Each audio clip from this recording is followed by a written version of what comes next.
bazuar në modelet e mëparshme të veprimit, si në Bosnja, në veri të Kosovës apo në kontekstin e serbska-lista, ka një probabilitet të lartë që kjo nismë të jetë e koordinuar, e mbështetur ose të paktën e toleruar nga Beogradi zyrtar në kuadër të strategjisë së saj për të ruajtur ndikimin e Kosovës përmes strukturave paralele, shoqatave kulturore dhe etniteteve në funksionim të dyfisht, civil dhe të sigurisë, ka thënë ai.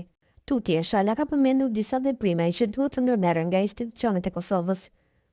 Së pari, reagimi menjëhershëm institucional, qeveria, Ministria e Punëve të Brendshme dhe Policia e Kosovës duhet të deklarojnë qartë kundër krijimit të strukturave jo formale të sigurisë që operojnë jashtë vendit. Së dyti, zbatimi i ligjit në terren. Çdo veprim që bie ndesh me ligjin, mbi sigurinë publike dhe rendin duhet të ndalohet menjëherë. Kjo përfshin identifikimin dhe ndjekjen penale të organizatorëve që synojnë formimin e njësive të tilla. 3. Koordinimi me KFOR-in dhe ULEX-in, një koordinim i rregull operativ për të parandaluar eskalimin e situatës dhe për të ruajtur stabilitetin.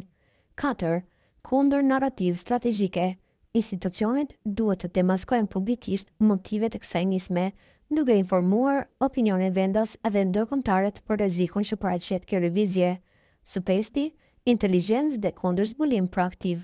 Duhet intensifikuar monitorimi i aktiviteteve e figurave si Arsenijević dhe ndërlidhjet e tyre të mundshme me strukturat e sigurisë së Serbisë, BIA apo MUP, duke përdorur mjet ligjor të survejimit dhe raportimit, ka deklaruar Shala për bota sot. Tentativat e Serbisë nuk kanë sukses në Kosovë, ndërsa njohësi i çështjeve të sigurisë Arben Dashevci e ka deklaruar këtë si një deklaratë politike, duke thënë se po përdoret si pjesë e një fushate parazgjedhore. Roja e lagjes në Republikën e Kosovës është polici i lagjes apo policim në komunitet dhe shërben për të gjithë komunitetet pa dallim etnie, ngjyre ose race, është në shërbim të të gjithëve. Të gjithë komentet ose propozimet e tjera janë puro politike, mendoj unë, dhe përdoren si fushat parazgjedhore, sepse zgjedhjet lokale janë afër dhe asgjë më shumë. Nuk ka incidente etnike.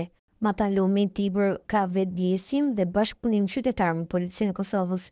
Për çdo problem është policia e Kosovës dhe reagimi është i shpejtë dhe në kohë rekord, ka thënë ai. Dashevci ka rikujtuar se në të kaluarën kanë ekzistuar grupe të caktuara që vepronin në veri të Kosovës. Më përpara Matalumi Tibër ka pasur grupe dhe e dim se çfarë grupesh kanë qenë ato dhe kë e kanë përfaqësues dhe çka kanë shkaktuar ato grupe famkeqe. Bashkëpunimi i qytetarëve me policinë është gjithmonë i mirëseardhur, por vetëm në mënyrë institucionale dhe as si në formë tjetër me organizime vatanike, kur dihet se nuk ka asnjë problem të vetëm etnik, ka theksuar ai. Sipas tij, pritet që Serbia të ndërmarrë përpjekje për të vazhduar agjendën e saj politike.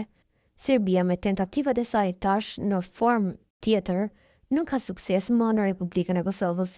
Serbia gjithmonë ka tenton dhe do të tentojë deri në njohjen tonë si shtet të mbajë Republikën e Kosovës në agjendën e sigurisë, kinse ka probleme dhe tensione kur dihet mirëfilli që nuk ka.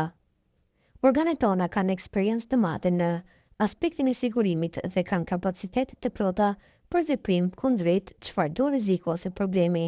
Çdo tentativë tjetër, e kujdo qoftë ajo, mendoj se është politike dhe pas një sukses, ka përfunduar Dashevci për bota sot.